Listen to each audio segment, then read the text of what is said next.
اعوذ باللہ من الشیطان الرجیم بسم اللہ الرحمن الرحیم سبح اسم ربک الاعلی الذی خلق فسوی والذی قدر فہدی صدق اللہ العظیم۔ اب جو دو صورتوں کا جوڑا آ رہا ہے، سورۃ الاعلی اور سورۃ الغاشیہ، ان دونوں کے بارے میں یہ بات تو آپ میں سے بہت سے حضرات کے علم میں ہوگی کہ نبی اکرم صلی اللہ علیہ وسلم کا یہ معمول تھا کہ جمعہ اور عیدین کی نمازوں میں آپ ان صورتوں کی قرأت فرماتے تھے، پہلی رکعت میں سورۃ الاعلی، دوسری رکعت میں سورۃ الغاشیہ۔ اور اس کی وجہ بھی صاف سمجھ میں آ جاتی ہے، ان دونوں میں تذکیر کا حکم ہے حضور کو، فذکر انما انت مذکر فذکر ان نفعت الذکریٰ۔ تو چونکہ جمعہ اور عیدین میں خطبہ ہے، باقی نمازیں جو ہیں وہ تو صرف قرآن پڑھا جاتا ہے، لیکن یہ کہ جن نمازوں کے ساتھ خطبہ ہے اس میں وہ تذکیر ہے، یاد دہانی ہے، اور اس کے حوالے سے پھر یہ صورتیں جو ہے حضور نے صلی اللہ علیہ وسلم ان نمازوں کے لیے گویا کہ منتخب کی۔ سبح اسم ربک الاعلی، پاکی بیان کرو اپنے اس رب کے نام کی جو بہت بلند و بالا ہے۔ نام کا لفظ یہاں کیوں کہا گیا؟ اس لیے کہ ہمارا جو بھی کوئی ذہنی رشتہ ہو سکتا ہے اللہ تعالیٰ کے ساتھ، جہاں تک اس کی ذات ہے، وراء الورا ثم وراء الورا ثم وراء الورا، اس کا کوئی تصور ہمارے لیے ممکن نہیں، ہمارے تخیل سے، تصور سے، وراء الورا ثم وراء الورا، ہمارا جو بھی اس کے ساتھ ذہنی قلبی رشتہ ہے اس کے ناموں کے حوالے سے ہے۔ وَلِلَّهِ الْأَسْمَاءُ الْحُسْنَىٰ فَادْعُوهُ بِهَا، لہذا تسبیح بھی ہوگی اللہ کی، تحمید بھی ہوگی تو اللہ کے ان اسماء کے حوالے سے۔ الذی خلق فسوی والذی قدر فہدی، یہ چار الفاظ جو ہیں بہت قابل توجہ ہیں۔ جیسے کہ اس سے پہلے ہم پڑھ چکے ہیں کہ تین الفاظ میں تخلیق کے عمل کو اللہ تعالیٰ نے واضح کیا تقسیم کرتے ہوئے، هو اللہ الخالق البارئ المصور۔ ایک شے کا پہلے ایک ذہن میں نقشہ بنتا ہے، پھر اس کا بالفعل اس کو پھر باہر جو ہے اس کا وجود آتا ہے، پھر اس کے فنیشنگ ٹچز ہوتے ہیں، پھر تصویر ہے اس کی۔ الخالق الباری المصور، یہ سورہ حشر کے آخر میں جو اسماء کا گلدستہ ہے سب سے بڑا قرآن حکیم میں، اس میں آخر میں یہی تین ہیں۔ یہاں چار الفاظ ہیں، خلق فسوا۔ اس کو ہم یوں سمجھ سکتے ہیں کہ ایک ہے کسی چیز کا جو اصل حیولہ ہے وہ تیار کر دیا جائے، جس کی سادہ ترین مثال یہ ہے کہ بلڈنگ ہے، اس کا سٹرکچر کھڑا ہو گیا، اب اس کے بعد تسویہ ہے، اس کی چھان پھٹک کر کے اور اس کے سنوارنا ہے، اس کو، اس کے اندر ڈیکوریشن ہے، اس کے اندر مختلف جو ہے خوبصورتی کی چیزیں پیدا کرنی ہے، یہ تسویہ ہے۔ تو تخلیق ڈھانچہ کھڑا ہو جانا، اور تسویہ پھر اس کے اندر تمام چیزوں کو بہتر سے بہتر انداز میں فنیشنگ ٹچز دینا۔ والذی قدر فہدی، اب ہر شے کی جو کہ ان دو مراحل سے گزر چکی ہے، تخلیق اور تسویہ کے دو مراحل سے، اب اس کے لیے ایک اندازہ مقرر کیا جاتا ہے، اس کی کیا کیپیبلٹیز ہیں، اس کی کیا پوٹینشیلٹیز ہیں، یا یوں کہیے اس کی کیا لیمیٹیشنز ہیں۔ اب ایک انسان ہے، اشرف المخلوقات ہے، لیکن اس کی یہ لیمیٹیشن ہے کہ وہ اڑ نہیں سکتا، پرندہ ہے، چھوٹی سی چڑیا ہے، اڑتی پھرتی ہے۔ تو ہر ایک نوع کی لیمٹس ہیں، ہر ایک نوع کے لیے اللہ تعالیٰ نے اس کی ایک تقدیر، اس کا ایک اندازہ جو ہے مقرر کر دیا ہے۔ پھر انواع کی تقدیر مقرر، انسانوں کی بھی تقدیر ہے، وہ جو میں بتا چکا ہوں، شاکلہ جو بنتا ہے، وہ جو بھی جینز آئے ہیں وہ تو اس کے گویا کہ گیون ہیں اس کے لیے، کسی کو ذہانت والے ملے ہیں، کسی کے اندر جسمانی قوت والے زیادہ ہیں، کسی میں کوئی اور وصف ہے، تو یہ بھی اس کے لیے گیون ہے، اور اس سے اس کا شاکلہ تیار ہو جاتا ہے، اس کی شخصیت کا ایک سانچہ بنتا ہے۔ اب ظاہر بات ہے کہ اس کے اندر جو بھی اب وہ محنت کرے گا اس کے اندر اندر کرے گا، اس سانچے سے باہر نہیں نکل سکتا۔ جیسے انگریزی کی کہاوت کہہ لیجئے یا جو بھی اسے کہیں، کہ وہ کہتے ہیں کہ you can't outgrow your skin, یہ کھال جو ہے ہمارے جسم پر چڑھی ہوئی ہے، آپ کتنے ہی موٹے ہو جائیں، میں اور کتنا ہی پھیل جاؤں، لیکن کھال سے باہر تو نہیں نکلوں گا، کھال وہ پھیلتی چلی جائے گی، تو کھال کے اندر رہنا ہے۔ اسی طرح وہ جو سانچہ بن گیا ہے انسان کی شخصیت کا، نیکی کریں گے تو اسی کے اندر اندر کریں گے، بدی کریں گے تو اس کے اندر اندر کریں گے۔ اب اس کی کوانٹٹی جو ہے وہ اللہ تعالیٰ کے ہاں فیصلہ کن نہیں ہے، اللہ تعالیٰ یہ دیکھ لے گا کہ اس شخص کے اندر کتنی کیپیبلٹی تھی، اس کے حساب میں اس نے کیا کیا۔ ایک شخص 100 درجے تک جا سکتا تھا، وہ گیا ہے 50 درجے تک۔ ایک شخص جا ہی سکتا تھا 50 تک اور وہ 50 تک چلا گیا، تو وہ 50 تک جو ہے وہ 100% کامیاب ہو گیا، اور یہ جو ہے ناکام شمار ہو جائے گا۔ تو یہی بات جو ہے میں نے وضاحت پہلے بھی کر دی تھی کہ لا یکلف اللہ نفسا الا وسعہا، کسی بھی جان کو اللہ تعالیٰ مکلف نہیں ٹھہرائے گا، رسپانسبل نہیں ٹھہرائے گا مگر اس کی وسعت کے مطابق۔ یہ انڈیویجول سا جو ہے وسعت ہر شخص کی، اس کا شاکلہ، یہ گویا کہ اس کی ذاتی تقدیر ہے۔ فہدا، چوتھی چیز ہے کہ ہر شے کا ایک اندازہ مقرر کرنے کے بعد پھر ایک جبلی ہدایت اس کو دے دی جاتی ہے، چلو ادھر۔ پہلی جبلی ہدایت ہے جس کا ذکر آ جائے گا ابھی تھوڑی دیر کے بعد۔ جبلی ہدایت جو ہے وہ ہر بکری کے اندر ہدایت ہے کہ یہ چیز تمہارے کھانے کی ہے، یہ کھانے کی نہیں ہے۔ بہترین گوشت اس کے سامنے ڈال دیجئے وہ تو نہیں کھائے گی، تو جبلی ہدایت ہے اس کی۔ اور گوشت کے اور جو ہے آپ شیر کے سامنے بہت اچھی سبزیاں ترکاریاں لا کر ڈال دیجئے، وہ دیکھے گا بھی، تھوکے گا بھی نہیں ان کو، اسے گوشت چاہیے۔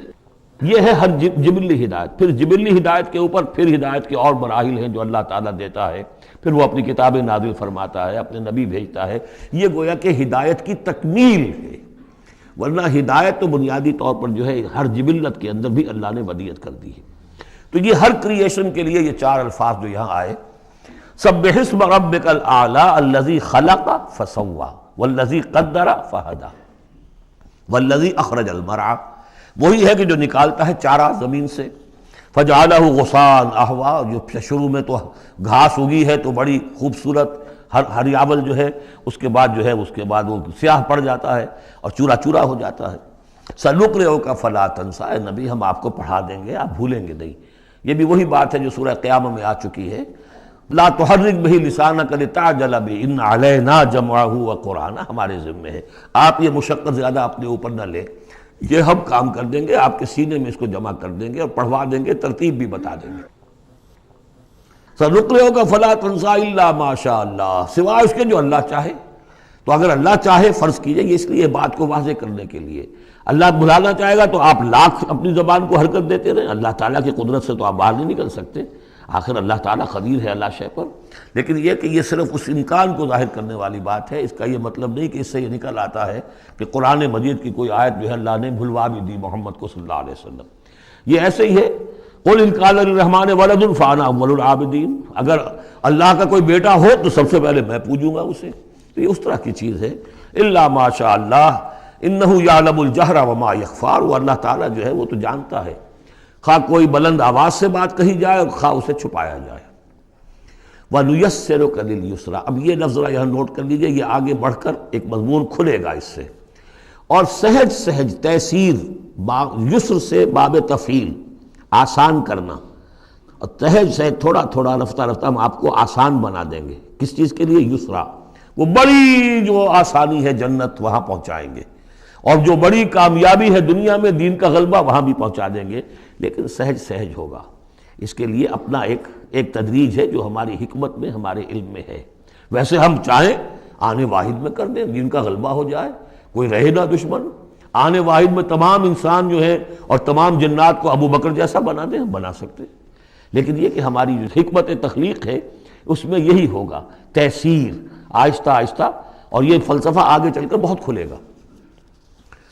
وَنُيَسِّرُكَ لِلْيُسْرَىٰ فَذَكِّرْ إِن نَّفَعَتِ الذِّكْرَىٰ، آپ تو یاد دہانی کراتے رہیے اگر فائدہ دے سمجھانا۔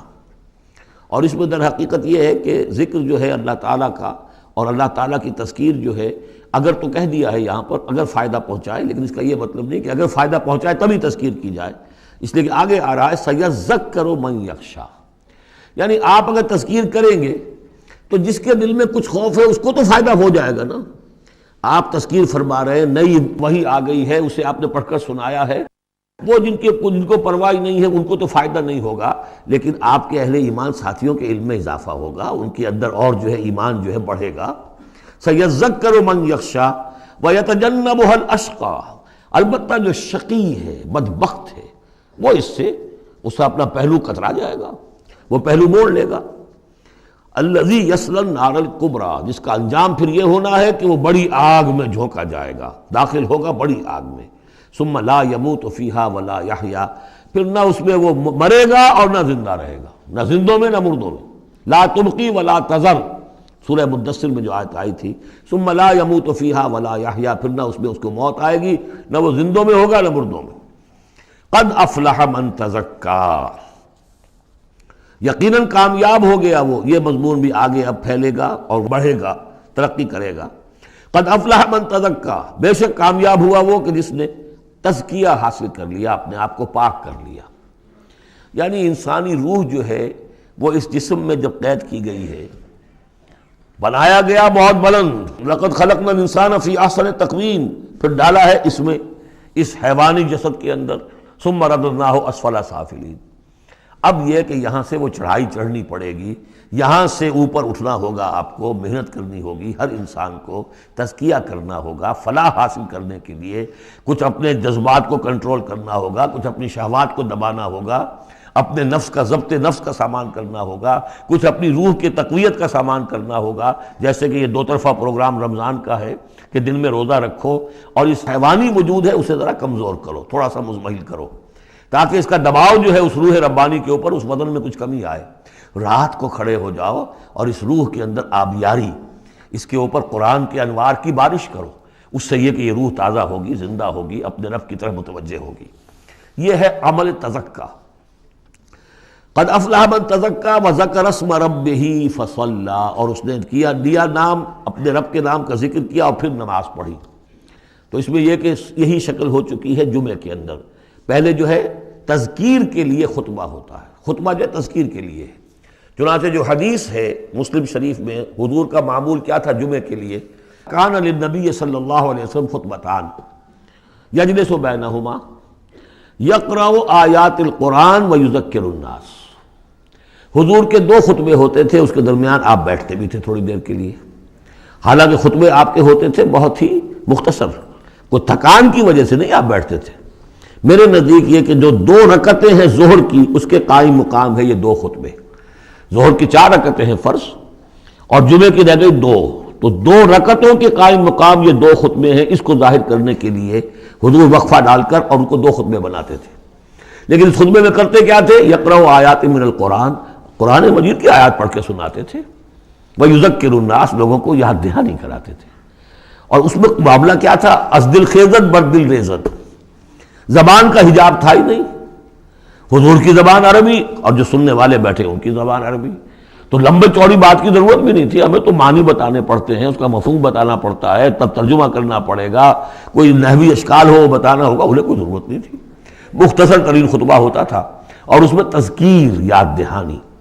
اور اسی میں آتا ہے اصل میں وہ حدیث جو آتی ہے کہ وہ جو میں آپ کو بتا رہا تھا کہ وہاں اللہ کے نبی نے بتایا ہے کہ جو پہلی گھڑی میں، اگرچہ اس میں اختلاف ہے کہ اس سے مراد کیا ہے، ایک رائے تو یہ ہے کہ اشراق کے وقت جو لوگ پہنچ گئے مسجد میں، گویا کہ وہ پہلی ساعت میں مسجد میں آ گئے جمعے کے روز، ان کو اتنا ثواب ملے گا جتنا کہ ایک اونٹ کی قربانی سے ہوتا ہے۔ جو دوسری ساعت میں آئیں گے انہیں اتنا ثواب ملے گا جتنا ایک گائے کی قربانی کا۔ تیسری ساعت میں آئیں گے ان کو اتنا ثواب ملے گا جتنا ایک بکری یا میڑھا جو ہے اللہ کی راہ میں قربان کیا۔ چوتھی ساعت میں آئیں گے ان کے لیے ایسا ہے کہ ایک جو مرغی ہے وہ اللہ کی راہ میں صدقہ کر دی، اور جو 5ویں میں آئیں گے وہ ایسے جیسے کہ ایک انڈا اللہ کی راہ میں خیرات کر دیا۔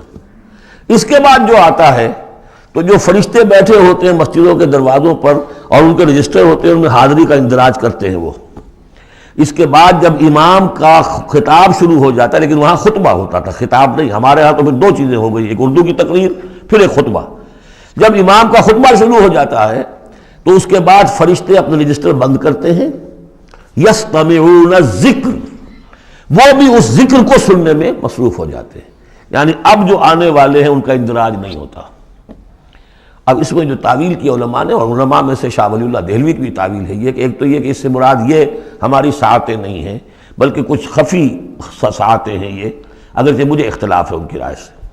البتہ دوسری بات انہوں نے جو کہی ہے کہ اس میں جو اندراج نہیں ہوتا وہ اس معنی میں کہ فضیلت اب نہیں رہی، فضیلت گئی، فرض کی ادائیگی تو ہو جائے گی، چاہے خطبے کے دوران بھی آپ پہنچ گئے ہیں تب بھی جمعے کی فرض کی ادائیگی تو ہو جائے گی، لیکن فضیلت کا معاملہ دفتر فضیلت ہے جو فرشتے بند کرتے ہیں، اب آپ کا اندراج نہیں ہوگا جب امام نے خطبہ شروع کر دیا۔ تو وہ ہے کہ ذکر اسم ربہ، پہلے خطبے میں اللہ کا نام لیا، ذکر کیا، پھر نماز پڑھی۔ یہ ترتیب گویا کہ جمعے کے اندر ہو رہی ہے۔ بل توسرون الحیات الدنیا، تمہارا اصل مرض کیا ہے؟ تم دنیا کی زندگی کو ترجیح دیتے ہو. اللہ اللہ خیر صلی اللہ. میں نے یہی کہا تھا نا کہ بما قدم واخر، کسے آگے رکھا کسے پیچھے رکھا، سارا فیصلہ تو اس میں ہے. مقدم آخرت ہے اور دین ہے یا دنیا ہے. یا تو آپ نے مقدم بنا دیا آخرت کو تو جتنی دنیا مل جائے اللہ کا فضل ہے، اللہ کی طرف سے دین ہے، بونس ہے. لیکن اگر آپ نے مقدم بنا دیا دنیا کو تو پھر آپ گئے. بس یہ ہے سارا کانٹے کی بات جو ہے. تو اس حوالے سے بل تؤثرون الحیات الدنیا کلا بل تحبون العاجلہ وتذرون الآخرہ. تمہارا اصل مرض یہ ہے، تم اس عاجلہ سے محبت کرتے ہو، اس کا نفع بھی نقد نقصان بھی نقد. تکلیف بھی فوراً محسوس ہو گئی اور راحت بھی فوراً محسوس ہو گئی. اور آخرت کی نفع نقصان بھی قرض ہے، ادھار ہے، اس کی تکلیف اس وقت محسوس نہیں ہو رہی. انگارے بھر رہے ہیں اپنے پیٹ کے اندر، لیکن وہ انگارے اس وقت پیٹ کو جلا نہیں رہے ہیں. وہ انگارے ظاہر ہو جائیں گے قیامت کے اندر، وہ جلائیں گے اس وقت، لیکن انگارے بھر اس وقت رہے ہو. جو فرمایا کہ جو یتیموں کا مال ہڑپ کرتے ہیں ناحق طور پر، ما یاکلون فی بطونہم الا نار، وہ آگ بھر رہے ہیں اپنے پیٹوں کے اندر، لیکن اس وقت وہ آگ ٹھنڈی ہے، شوگر کوٹڈ ہے، اوپر اس کے انسولیشن ہے، وہ آپ کے معدے کو جلاتی نہیں جا کر، لیکن وہی ہے تو آگ. بہرحال تم ترجیح دیتے ہو دنیا کو، والآخرۃ خیر وابقیٰ، جبکہ آخرت بہتر بھی ہے اور باقی رہنے والی ہے. ان ھذا لفی الصحف الاولی، یہی بات تھی پرانے صحیفوں میں. اصل میں یوں سمجھیے کہ جو کانٹے کی بات ہے وہ یہ ہے، جو اصل شے ہے ہدایت اور ضلالت کی جو بات ہے، راز وہ یہ ہے کس کو مقدم کس کو مؤخر، دنیا یا آخرت. صحف ابراہیم و موسیٰ، صحف اولیٰ یعنی ابراہیم کے صحیفے اور موسیٰ کے صحیفے، ان کا ذکر پہلے بھی آیا ہے. تو موسیٰ کے صحیفے ہمیں معلوم ہے، ابراہیم کے نہیں. جیسا کہ میں نے عرض کیا، میری ایک رائے ہے کہ جو ہندوؤں کے ہے اپنشد، وہ میرے نزدیک صحف ابراہیمی کی بگڑی ہوئی بدلی ہوئی شکلیں. سورۃ الغاشیہ، بسم اللہ الرحمن الرحیم. هل اتاک حدیث الغاشیہ، کیا پہنچ چکی ہے تمہارے پاس اس ڈھانپ لینے والے کی خبر؟ وہ جب آئے گی قیامت ڈھانپ لے گی. وجوہ یومئذ خاشعہ، یہ مضمون دیکھیے سورہ قیامہ میں بھی آیا تھا. وجوہ یومئذ ناظرۃ الی ربہا ناظرہ ووجوہ یومئذ باسرۃ تظن ان یفعل بہا فاقرہ.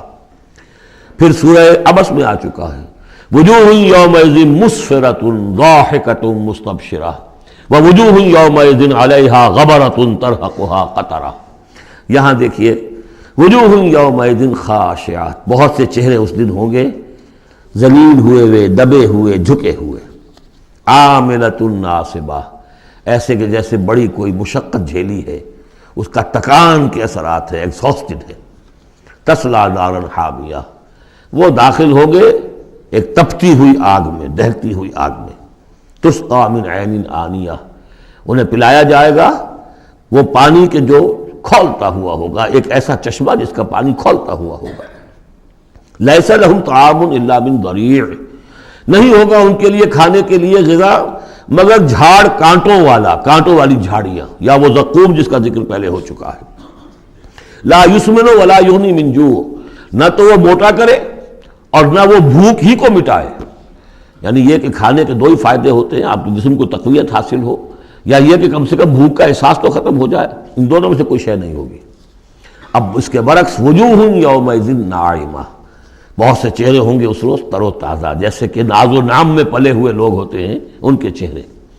لسعیہا راضیہ، وہ اپنی سعی اور جو بھی انہوں نے دنیا میں محنت کی تھی اور اس کے جو بھی انہوں نے مشقت کی تھی، اثار و قربانی کا معاملہ کیا تھا، اس کا جو نتیجہ ان کے سامنے آئے گا اس سے راضی ہوں گے.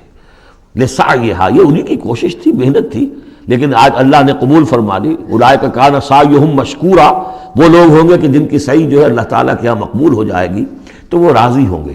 فی جنت عالیہ، ایک باغ میں جو بہت بلند ہوگا، اونچا. لا تسمع فیہا لاغیہ، اس میں وہ کوئی لغو بات بھی نہیں سنیں گے. کوئی لغو بات سننے سے بھی انسان کو کوفت ہوتی ہے، تو اور تو کوئی بات کیا جھوٹ سننا یا کوئی الزام، یہ تو اس کا سوال نہیں، لغو بات بھی نہیں سنیں گے. فیہا عین جاریہ، اس میں ایک چشمہ ہے جاری، چلتا ہوا بہتا ہوا.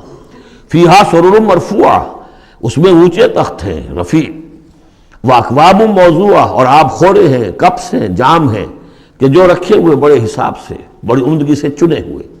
وہ نمارق و مصفوفہ، اور قالین ہیں جو صف کے اندر بچھائے ہوئے ساتھ کے ساتھ لگا کر، وہ ذرابی و مبسوسہ، اور مخمل کے نہالچے ہیں جو ہر جگہ جگہ پھیلے ہوئے ہیں، تھوڑی دیر کے لیے ادھر جا کے بیٹھنا ہے تو وہاں بھی ہے۔ افلا ينظرون الى الابل كيف خلقت، یہ وہ آیات ہے قرآن کی کہ جس میں جو علامہ اقبال نے کہا ہے کہ آبزرویشن، دیکھو اور پھر نتیجے نکالو۔ یہ جو کلچر ہے یہ قرآن نے پیدا کیا ہے، توہمات، ایسے ہی بنائے ہوئے عقائد جن کے لیے کوئی سند نہیں، نہ عقل میں ہے اور نہ نقل میں ہے، یا تو وہی ہے ریویلڈ نالج ہے جو اس میں ہے، عقل میں آئے یا نہ آئے وہ اللہ کی بات ہے، وہ ماننی ہے، لیکن اس کے بعد اس سے ماورا کوئی بات جو خلاف عقل ہے وہ نہیں مانیں گے، وہ پھر ہونی چاہیے ان السمع والبصر والفؤاد کل اولئک کان عنہ مسئولا، پھر اس سے ہے۔ تو اب دیکھو افلا ينظرون الى الابل كيف خلقت، تو کیا یہ غور نہیں کرتے، دیکھتے نہیں ہیں کہ اونٹوں کو کیسے بنایا گیا ہے، ان کے جسم کی کتنی ہم آہنگی ہے ان کے ماحول کے ساتھ، پورے ہفتے انہیں پانی نہ ملے لیکن وہ چلتے رہیں گے، کھانے کو نہ ملے چلتے رہیں گے، ان کے پاؤں ایسے بنائے کہ دھستے نہیں ہیں ریت کے اندر۔ کیف خلقت وإلی السماء کیف رفعت، اور آسمان کیسے اس کو بلند کیا گیا ہے، یہ اسٹرانومی والوں کا فیلڈ ہے، وہ سمجھے کیسے ہے یہ۔ وإلی الجبال کیف نصبت، اور یہ جو پہاڑ ہے یہ کیسے گاڑ دیے گئے، یہ جیولوجی والوں کا فیلڈ ہے، وہ اس پر تحقیق کریں۔ وإلی الأرض کیف سطحت، اور زمین کو نہیں دیکھتے کیسی بچھا دی گئی ہے۔ ویسے اس کا ایک خاص وہ سمجھ لیجئے پس منظر بھی ہے کہ کن چیزوں کی طرف، ویسے تو ہر کائنات کی ہر شے اللہ کی نشانی ہے۔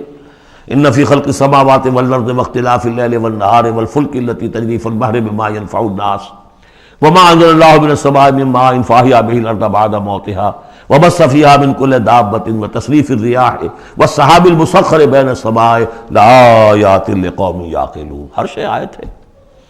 شیخ سعدی کہتے ہیں برگ درختان سبز در نظر ہوشیار، ہر ورق دفترست از معرفت کردگار، یہ جو درخت ہیں ان کے جو پتے ہیں یہ ہرے ہرے پتے، جو دیکھنے والی آنکھ ہے اس کو تو یہ ان میں سے ہر پتا ایک دفتر نظر آتا ہے معرفت کا، اللہ تعالیٰ کی معرفت کا۔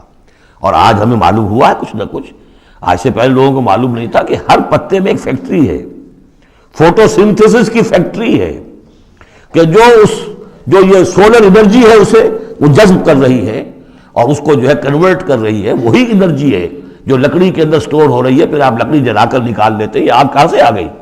وہی سولر انرجی، اس کی سورس وہی ہے، اور اس سولر انرجی کو سورج کی اس حرارت کو جذب کر رہا ہے یہ پتا، اور وہاں وہ عمل جاری، ہر پتا ایک فیکٹری ہے فوٹو سنتھسس کی۔ تو برگ درختان سبز در نظر ہوشیار، ہر ورق دفترست از معرفت کردگار۔ لیکن یہاں چار چیزوں کا ذکر جو ہوا ہے یہ ایک خاص پس منظر ہے۔ آپ کو معلوم ہے کہ ان لوگوں کے جو پہلے مخاطب تھے قرآن کے، ان کی زندگی گزرتی تھی سفروں میں، لیلۃ الشتاء والصیف، اور سارا یہ حجاز کا علاقہ تھا جب یہ چلتے تھے تو چلتے ہوئے کیا چیز ہے؟ اونٹ پر تو سوار ہیں، اوپر آسمان ہے، دانے بائیں پہاڑ ہے، نیچے زمین ہے، یہ چار چیزیں وہ تھی کہ جو ان کے لیے ہر وقت ہر آن ان کی نگاہوں کے سامنے۔ دیکھتے تو تم ہو لیکن یہ حیوانوں کا سا دیکھنا دیکھ رہے ہو تم، یہ تو اونٹ نے بھی دیکھ لیا کہ اوپر آسمان ہے نیچے زمین ہے اور ادھر پہاڑ ہے ادھر پہاڑ ہے، یہ تو اس نے بھی دیکھ لیا، تم نے کیا دیکھا؟ دم چیز پیامیس شریدی نہ شنیدی در خاک تو یک جلوہ آمیخت نہ دیدی، یہ سانس جو آ رہا ہے یہ پیام ہے، کوئی پیغام ہے اللہ کا، کبھی سنا ہے کہ نہیں سنا؟ اور تمہاری خاک کے اندر ایک جلوہ بھی ہے، جلوہ ربانی، روح ملکوتی بھی ہے، کبھی دیکھا ہے اس کو؟ دیدن دیگر آموز شریدن دیگر آموز، یہ صرف حیوانوں کا سا دیکھنا اور حیوانوں کا سا سننا، اس سے ذرا آگے بڑھو، انسانوں کا سا دیکھنا، انسانوں کا سا سننا سیکھو۔ تو یہ ہے وہ کہ اب ان کو دیکھو، ان چیزوں کو آبزرو کرو، ان کی حکمتوں کو دیکھو، ان کو انویسٹیگیٹ کرو، اس میں قوانین فطرت جو ہیں، قوانین طبی ہیں، ان کا انکشاف ہوگا۔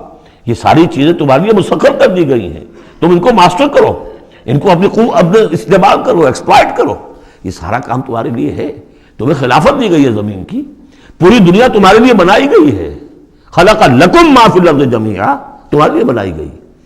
لیکن یہ کہ اس میں توہمات ہو جائیں تو پھر ظاہر بات ہے کہ وہ علم کا راستہ رک جائے گا۔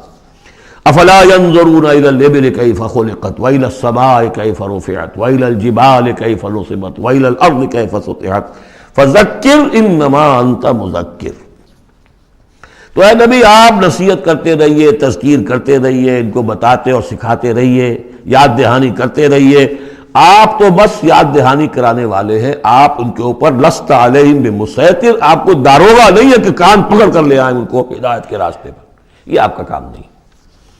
الا من تولی وکفر، سوائے اس کے کہ جس نے منہ موڑا اور کفر کیا، فیعذبہ اللہ العذاب الاکبر، پھر اس کو تو اللہ عذاب دے گا سب سے بڑا عذاب.